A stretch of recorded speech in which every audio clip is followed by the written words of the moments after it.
So, hi everyone, welcome back to another episode of the podcast series Healthy Heart with Dr. Rohit Sane. I'm your host and friend Dr. Aman Kapoor, and I welcome you back to this episode. Joining us again is the founder of Madhabag, leading preventive cardiologist, person who has changed the life of so many patients by helping them reverse their heart disease, diabetes, and other lifestyle-related diseases. Please join me in welcoming Dr. Rohit Sane. Rohit sir, welcome back to this episode. Thank you. Thank you, Dr. Aman. So, Dr. Sane, on today's topic, we'll be covering area which has two aspects which we are seeing. One, very oftenly taken in a very light manner, ignored by people. And on the other hand, it is something that people are now getting a lot worried about, and it is that it is going to cause them problem. And what I'm talking about is high blood pressure or hypertension, as we call it in a medical language. Now, Dr. Sane, high blood pressure is a very common disease. In fact, a lot of people do not even know that they have high blood pressure. Now, what is your take on the presence of high blood pressure, and how is the people's attitude towards high blood pressure in your experience?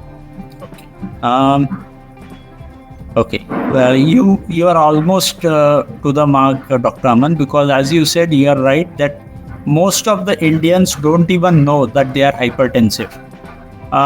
It has been already documented and published in several research papers where more than 23% of Indians are already hypertensive. And this is the count of only those patients who have been diagnosed with hypertension. The research says, along with the 23% of Indians being diabetic, there are several number of people who have not even been diagnosed for hypertension because they never have checked their blood pressure till date. So this is a big concern for India, because as we go ahead, everybody knows that blood pressure is directly connected to heart disease. Whenever the pressure inside the blood vessel increases, obviously it's going to damage the blood vessel also, as well as the damage is going to reach to the heart sooner or later. So at the end, the heart is going to get affected. So if at all we diagnose ourselves for either being normotensive or else a hypertensive, we'll be able to take remedies, we'll be able to take measures to control this blood pressure and stop or reduce down the damage that is going to happen on the heart, and thus improve the quality as well as the quantity of life. So I think blood pressure is many a times not understood well by the people, and hence they neglect it to a very good extent. Many a times it has been also considered just as a figure which is to be controlled with some kind of medicines, and people think that just gulping up a pill or a medicine is going to keep my numbers back into normal, and that is all that I am supposed to do, or do to keep my blood pressure normal. But I am sure that people can get more and more awareness about it and gradually improve the understanding about blood pressure, that it's not only about the figures, it's not only about the numbers of the blood pressure kind of thing, but if at all we can improve that understanding related to the pathophysiology, the disease itself, I am sure that people would take it more seriously and control that blood pressure to a very good level. So, Dr. Sane, when we talk about blood pressure, the effects of blood pressure, people are not very much aware. But now there's a growing fear amongst people that high blood pressure can lead to heart attack. So, how true is it? Okay. So, first of all, I don't say that people should be afraid about this blood pressure. Awareness is something different, and being afraid is something different. According to me, if at all we are afraid of anything, that means we just have got the information about that topic. If at all that information gets processed and gets converted into intelligence, the fear will disappear and you will find the solutions in front of you. So I think usually fear is associated with problems and solution is associated with happiness. So if at all you get more and more understanding about this disease, the solutions will pop up in front of you. and you will be much more happier with this intelligence related to blood pressure. So as you asked that how is this blood pressure related to heart disease? It's a very simple relation that blood pressure has with heart disease. Like heart disease is nothing else, but if at all my heart is not able to push the blood into the blood vessels, which are supposed to carry this blood to all over the tissues of my body. If the blood vessels are constricted, the heart will take more amount of energy to pump the blood in these constricted blood vessels. But if at all the blood vessels are healthy, they are dilated and they give no resistance to the blood passing through the blood vessels, I am sure the heart will be at ease. So, if at all the blood vessel gets constricted day by day and the resistance for the blood flow inside the blood vessel increases many folds, the heart will have to function a lot more than what it used to function in the normal blood vessels. So, in this case, if blood pressure increases, the blood vessels get vasoconstricted. And due to this constriction, the resistance against the blood column increases inside the blood vessels. As the resistance increases, the blood pressure increases. So, as the blood vessel, the resistance increases, the blood pressure increases, that itself gives a huge amount of overload on the heart muscles. So now, the heart muscles, which used to work with about 225 ml of blood supply every minute, now due to this hard work that they are supposed to do, they will start asking for more than 225. Maybe it could be 275, it could be 300, it could be 325, anything. So the heart muscle will now expect more amount of blood supply to itself through the coronary arteries, which will again be affected because of blood pressure. So in turn, the heart itself will also get a less amount of blood supply, as well as the tissues all around the body will also get less amount of blood supply because of the resistance in the peripheral arteries, and this as a whole gets converted into a disease which we call it as blood pressure. And at the end of the day, who is supposed to manage this blood pressure in our body? It's nothing else than your kidney. So at the end of the day, when the heart gets the burn because of this increasing resistance, the kidney is also getting affected because of it. So gradually when we go ahead, we see there are several number of patients who in this journey of blood pressure, before developing heart disease, they might develop renal disorders also. Wow. So not only heart, but blood pressure will affect the kidneys, the eyes, liver, and several other organs, and hence blood pressure becomes very important for us to measure every day and keep it under control as we go ahead. Superb. Now, a very important point, Dr. Sane, that you have shared, that we think about only heart, but the kidney is getting affected, the eyes getting affected, the rest of the body getting affected, the brain getting affected. It's a huge thing that we need to think about. And rightly said, fear is not the right thing. The knowledge, the right knowledge and ability to take the right decisions and make the changes is important. So, Dr. Sane, talking about blood pressure measurement, you said, now the question arises is, one, what is normal blood pressure, and does it change according to ages, and how should it be measured? Yes. Normal blood pressure, it has been said, usually everybody knows something like that. If people normally consider that these numbers are usually normal, but I would like to give some more knowledge onto it, that this blood pressure has slabs according to your age. Now, what happens is, there is a simple calculation which we were taught in our earlier days of our graduation, that 100 plus your age should be your systolic blood pressure. That means if an individual of about 75 years of age, if the systolic blood pressure, the upper part of the blood pressure, it's still 170, 175, it can be considered normal, provided there are several other parameters that we are supposed to correlate with this. But just speaking widely and vaguely, it would be very simple to understand that 100 plus your age could be your normal blood pressure. You don't have to worry to that number. But many a times, along with blood pressure, the heart rate is also an important parameter to be checked. So if at all the blood pressure is 175 in a 75-year age individual, and along with that the heart rate is beyond 100, beyond 110, then that is a matter of concern as well. Consider the blood pressure is 175 in this individual of 75 years age and his heart rate is below 40, that is again a matter of concern. But if at all the heart rate is in normal range with the blood pressure being 170, 175 in a 75 age year individual, I don't think so that is going to be a problem. Now, along with the systolic blood pressure, you are also supposed to take a check on your diastolic blood pressure. Usually it has been said that diastolic blood pressure should not go beyond 90 or 94 millimeter of mercury. And if at all that has been adjusted in the 75-year age individual, being 175 and 94 being the diastolic, that also could be normal. But if at all the systolic is 175 and the diastolic also goes beyond 100 or 110, then that is a matter of concern.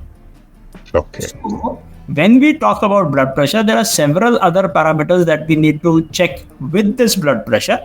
But this blood pressure individual parameter is also a very important parameter that everybody has to keep a check on. So, if at all we understand it neatly, consider an individual of say about 50 years of age and his blood pressure stays to about 140, 150 with diastolic being below about 84. I don't think so that's a matter of concern. But many a times, several guidelines also speak about keeping your blood pressure tightly below 130 millimeter of mercury. That is what several guidelines say. But at the same time, few of these researchers also say that if at all you tightly control your blood pressure without being symptomatic about it, and the tight control of blood pressure might itself lead to several other risk factors and several other damages inside your body because of your medicines. So, I would suggest that if at all you want to control your blood pressure, it could be with lifestyle measures that are the best and without any adverse effects and at free at cost. So, if at all we just follow those lifestyle measures and control the blood pressure as well as the heart rate, people would be at ease and will be able to enjoy good quality and quantity of life. Very, very new information shared by you, Dr. Sane. Especially, when we always think about blood pressure as 120/80 or 130/80, that's the number that is stuck into everybody's mind. And the information that you have shared today is quite revealing, and I'm sure most of our listeners who are listening to this podcast will also start thinking very differently now, will also have that surprise in their mind. Now, with respect to the numbers we have talked, how do you check at home? I mean, is there anything that there is a guidelines that you would suggest to about keeping a track of BP at home? Yes, you are absolutely right. Many a times when it has been very usually seen that people who have normal blood pressure at home and when they reach a doctor's office, a doctor's clinic, and they check their blood pressure over there, they find their blood pressure to be elevated. This blood pressure which gets elevated when meeting a doctor or being anxious is normally called as a white coat hypertension. So white coat hypertension means your blood pressure at home is normal and the blood pressure rises when you go and talk to your boss, talk to your doctor, or else get anxious. If at all you are tense and the blood pressure increases, this usually happens with everybody. And this is normally called as a white coat hypertension, which doesn't need any treatment acutely. But yes, regular monitoring will be required because this white coat hypertension might get converted into actual hypertension in the longer run. So, over here we need to understand is how to check blood pressure. It could be checked at the doctor's clinic, it could be checked at home. There are several electronic blood pressure monitors. There are several mercury sphygmomanometers that are available. So every individual has different thoughts about it, that which is more particular. But I would rather say blood pressure is a dynamic parameter. It can change every second, every minute, every hour, every day. So if at all you get some kind of variation on these blood pressure monitors, don't be afraid about it. Whenever we check our blood pressure, it is supposed to be checked at least 3 times. And in those 3 times, you are supposed to come up with an average of the blood pressure that you have got for all these 3 times. That would be a very accurate kind of measurement for your blood pressure. Now, when to check? The normal usual time of blood pressure to be checked should be early in the morning, as soon as you get up from your bed. Now, why is it so? The answer is very simple. Normally, in the night, when you are at sleep, when you are at ease, absolutely zero tense, in the night, your blood pressure should be absolutely normal by 20 millimeter of mercury, and the diastolic blood pressure by about 10 millimeter of mercury. Now, if at all this drop is seen sleep when you are at rest, early in you wake up, sleep seem to be normal, somewhere below 130 by 80 in a patient with 45-50 years of age. If at all the blood pressure is seen to increase early in the morning itself, that is more damaging, that pressure increasing for the whole day and staying normal in times. So the best time to check your blood pressure is going to be as soon as you get up from the bed. The first thing that you got to check is your blood pressure. If you see that the blood pressure early in the morning is seen to be normal, you don't have to worry, you are at ease. Many a times, as all about tests that we normally do in a medical clinic. So if at all your blood pressure increases with stress, that is not such a huge matter of concern as of now. Yes, in the longer run, it has to come back to normal as early as possible. But the more alarming sign is going to be high blood pressure early in the morning as soon as you get up from your bed. So check your blood pressure every morning, keep a note of it, keep a track of it, and that analysis will give you a very good understanding whether you are hypertensive, whether you are not hypertensive. Okay. And Dr. Sane, when you mentioned that, get up, take the blood pressure measurement as soon as you get up. Now the question comes is, people have often asked this question, should it be after breakfast, before breakfast, before going to a washroom, or after going to a washroom? So those factors also are asked by people quite a lot. So can you give us some clarification on that also? Absolutely. Now, as you just spoke about going to the washroom, having breakfast, I'll give you a few figures. Normally, the blood pressure has to increase with 3 things. That is very normal. Like the first thing is, while passing urine, while micturition, the blood pressure has to increase.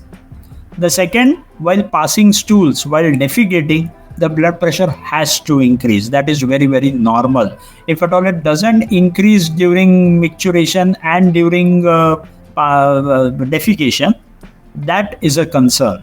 So if at all the blood pressure rises with defecation and micturition, that's absolutely okay. And the third thing is while vomiting. If at all anybody is vomiting, the blood pressure is supposed to increase. These are normal variations that you see in the whole day while these 3 acts are supposed to be done. So usually, if at all you can check your blood pressure after defecation, you will find it a bit lower. And if at all you check the blood pressure before defecation, just 5, 7, 10 minutes before defecation, the blood pressure will be seen to be higher. And while defecating, if at all you check your blood pressure, the blood pressure is still more higher. So the best thing is going to be, the blood pressure is supposed to be checked in supine position. in the lying down position, and that would be the best time is going to be the early morning as soon as you wake up before you get out of your bed. So if at all you can check your blood pressure early in the morning itself, you have done the most important job of your day. And if at all you find your blood pressure to be normal, you can enjoy for your whole day with all the activities that you have planned for. Fantastic, Dr. Sane. So, and how many days in a week? Should it be done daily, or you suggest that a couple of few days in a week? What is your suggestion on the frequency? Okay. If at all you are not a hypertensive, if at all you are a normotensive, you can check it once a week, once in 15 days, once in a month. That is all okay. But if at all you are a non-hypertensive, if at all you are already on antihypertensive medications, then I would suggest the blood pressure to be checked every morning. Every day you check your blood pressure before consuming your antihypertensive medicines. So if at all you check your blood pressure early in the morning and see that your blood pressure is already normal before consuming these antihypertensive medications, then that means your need for antihypertensive medications is gradually going down. Your system is getting back towards normal. Many a times we blindly continue consuming these antihypertensive medications, which normally have certain adverse effects in the longer run. But if at all we have those lifestyle measures in check, and we continue to keep our lifestyle in control, and along with the lifestyle your blood pressure stays back in control, the need for antihypertensives will reduce down gradually as you go ahead. Great, Dr. Sane. Now, with the mention of antihypertensives, people very casually consume medicines, and I'm sorry to say, but many cases have been there that there is an excessive or very aggressive medication being also given with respect to hypertension, because people I've seen are consuming multiple drugs, multiple medicines at the same time to keep their BP under check. So how do these hypertension medicines really work, and are there any side effects that people should be really concerned about? Okay. So there are several classes of antihypertensive medications that normally are prescribed for the patients. Like for example, there could be medications which are going to work on your brain, and from the central mechanism, it's going to keep your blood pressure back in control. That is one way to keep the blood pressure in control. There are several medications which work on the central mechanism and reduce down the blood pressure. That is one. Second way is going to be the medicines many a times work on your kidneys, and from the kidneys they normally try to regulate the whole body's blood pressure, because kidney are the central blood pressure regulating agency. So if at all you start working on the kidney, angiotensin converting enzyme, it can be inhibited, and with this inhibition the vasoconstriction that is happening inside the whole body can be abolished. With this the blood pressure can be kept in control. That is the second way of controlling blood pressure. There are several ways of controlling blood pressure, in which there are few medicines which throw out the excess amount of fluid from your body through your urine, and this again helps to check the fluid volume inside your body, and that is how they try to control the blood pressure through this mechanism. There are several other mechanisms in which the anxiety can be kept in control through certain medications, through certain lifestyle approaches, and that is how again blood pressure can be controlled. As well, the most important thing is going to be certain vasodilators which directly go and abolish the calcium channels present inside your body, and that leads to vasodilatation. The blood vessel relaxes, and that leads to reduction in blood pressure. That could be the second last approach. And the last most approach is going to be lifestyle measures, by which you will keep your weight under control, because as soon as your weight increases, obviously to nourish that much amount of body circumference area, whether it's made up of fatty tissue, whether it's made up of fluid, whatever reason is the reason behind increase in weight, the blood pressure has to increase to nourish all these extra tissues in your body, and hence the blood pressure will be seen to be rising gradually along with your weight. So if at all we can control your weight, we can reduce down your weight. That will also be the best method to reduce down your blood pressure and keep your blood pressure back in check and reduce down the further damage inside your body. Great. And with respect to the side effects aspect of it, are there any side effects that people should be worried about when they are consuming these medicines? Obviously the side effects would be, there would be several side effects. Like for example, if at all some patients are on diuretics to throw away the excess amount of fluids from the body, there could be several adverse effects related to electrolyte depletion or electrolyte changes that happen in your body that would result into cramps in your hands, cramps in the calf muscles. There could be many signs of dehydration that a patient might feel. There could be symptoms like feeling weakness, malaise, tiredness, fatigue. There could be several symptoms, as well as many a times some kind of antihypertensive medications would also lead to more amount of swelling in the body. So there are several other side effects that can be talked about, but I would always expect these patients not to shut down or not to stop these antihypertensive medications abruptly, because that would again invite more problems. So always trying to talk to your doctor, how can you gradually reduce down these antihypertensive medications, or else change the molecule, or else change the whole lifestyle approach that we were trying to have in our whole life. If at all that can be worked upon, gradually these medicines can be reduced down, as well as the side effects and the adverse effects also can be controlled. Awesome, Dr. Sane. And very importantly, you mentioned about lifestyle changes. Now, when we come to hypertension, even World Health Organization recently said that, just making a few changes in your lifestyle can cut your hypertension risk and the need for hypertension medicines by more than 50%. So, what are these lifestyle changes that our listeners should adopt to if they want to, one, get rid of hypertension, and two, stay normal if they're normal? Okay. So as I mentioned in the first few minutes, that hypertension is all about the resistance that the blood column feels while flowing through the blood vessel. So blood pressure is all about the blood and the blood vessel chemistry that they have in each other. So if this chemistry can be worked in a better way, the blood pressure disorder can immediately get back in control.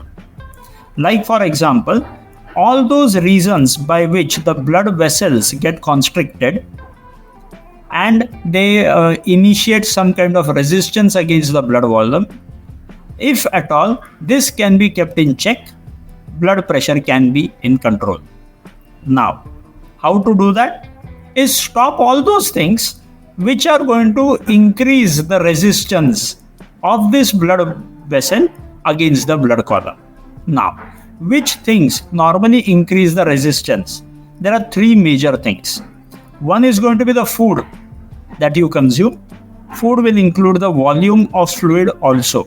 So whatever you consume through your mouth is going to be a very important thing by which you will be able to control your blood pressure. One. Second is going to be the exercises, that is the excretion of the fluids either through urine or else through sweat or else through your breath, is going to be more important to control your blood pressure, because that is again going to reduce down the volume of this blood inside your body and keep that in check. That is the second thing that is very important. So the first one was the food that we consume, the input that we give to our body is going to be important. The second is going to be the output. The fluid output that goes out of your body is going to be important. And third is going to be your stress. So these three things, if at all they are kept in control, I am sure that blood pressure management is going to be super easy. Like, if at all anybody consumes more quantity of food than what he can digest. If that happens in, it's going to lead to extra amount of viscosity of blood, which is going to increase the resistance while flowing through the blood vessel. So the first thing is going to be, what do you eat, how much do you eat, and when do you eat. If at all you can standardize this for yourself, every individual has different tastes and different priorities, different timings, but that doesn't matter. Whatever is your timetable, standardize your timetable of when are you supposed to eat, what are you supposed to eat, and when are you supposed to eat. If at all we start irrational behavior with our food, that will increase the viscosity and turbidity of blood, which is again going to lead to hypertension. So the first thing is keeping your food under control is going to be the first lifestyle change. Many a times we have several things in between our meals, which again increases that insulin resistance, which leads to increase in the turbidity and viscosity of blood, and that again invites blood pressure. So the most important thing in food that you got to do is to keep a very good disciplined approach while selecting your food timings, your food quantity, and your food quality. So that is the first thing that you got to do a lifestyle change about your food. The second is going to be about volume control. Many a times it has been seen that people normally consume a lot amount of fluids in the whole day. We are supposed to assess, is that actually required? Your kidney normally is going to throw out about 2.5 liters of fluid from your body every day, not more than that. In that case, if at all you consume about 5 liters, 7 liters, 10 liters of water in a day, obviously that is going to retain inside your body, and if at all it gets utilized, still better. If at all it doesn't get utilized, you are inviting blood pressure because of volume overload. Then in those cases, we are supposed to administer several kind of medications which will throw out this excess amount of fluid from your body. So the second most important thing in this food part is going to be the volume of fluid that you normally consume.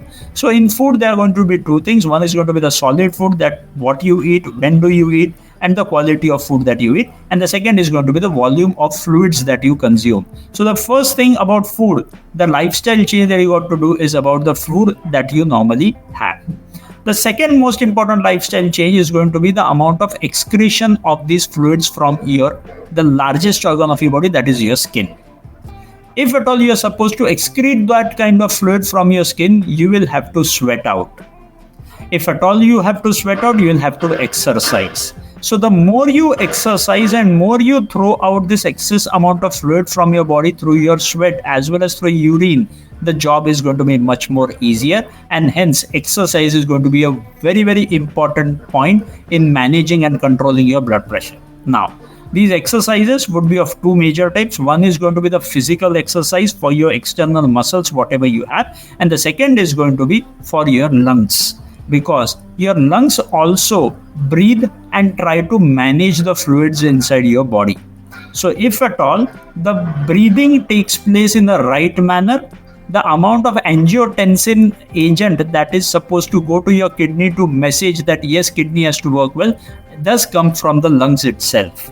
So if at all you breathe well, the amount of breathing exercises, the pranayam or other breathing techniques that you could follow, this breathing, the discipline that you will maintain your breathing will help you to reduce down the anxiety, also will help you to keep the blood pressure in control by reducing down the total resistance inside the blood vessel. So the first one was the food, the second one was your fluids that you are supposed to excrete out through your kidneys, through your sweat, through your breathing. So if at all you do that and concentrate on your exercising lifestyle, I am sure the second part will be under control. And the third most important thing, what 70% of hypertensives are associated with, is going to be stress. If at all you stress out yourself, there are several hormones which get generated in your body, like adrenaline, noradrenaline. There are several stress hormones which would get generated in your body, and that is going to keep your blood vessel under tension, and the blood vessels are going to constrict themselves, and that is going to again increase your blood pressure. So, if at all you can keep your stress under control by keeping a disciplined approach in your life and trying to finish those jobs wherever you can as soon as possible, not giving your brain or your mind a lot amount of tension of uncompleted tasks.